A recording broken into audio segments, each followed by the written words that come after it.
येवल्यात रात्रीपासून सुरू असलेल्या मुसळधार पावसाने येवला शहरातील जनजीवन विस्कळीत केले आहे।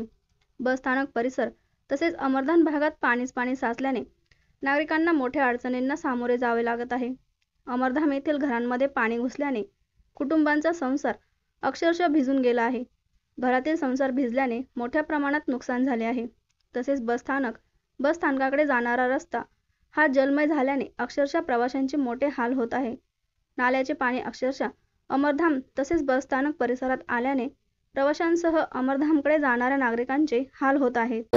माझं नाव किरण लक्ष्मण करमनचे, आम्ही रहिवासी अमरधाम येथे कर्मचारी म्हणून काम करत आहोत। आम्ही पहाटे सुमारास रात्रीपासून पाऊस चालू असल्यामुळे पहाटे 3 वाजेपासून घरात पाणी घुसल्यामुळे आम्हाला बाजूच्या राहायला इथं हॉल बनवला आहे। त्या हॉलमध्ये आम्ही आमचं पूर्ण सामान सगळं संसार आम्ही तिकडे आमच्या बाजूला शिफ्ट केला आहे।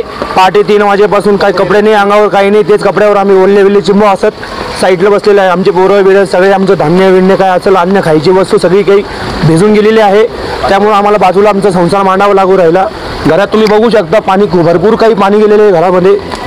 त्यामुळे अक्षरशः फार थंडी वाजायला लागली, कपडे काही सगळे खराब झालेले आहेत। सगळं काही म्हणजे वापरण्यासाठी सुद्धा आणि खाण्यासाठी सुद्धा वस्तू काही राहिलेली नाहीये। शासनाने काहीतरी आमची थोडीशी काळजी घ्यावी हीच विनंती।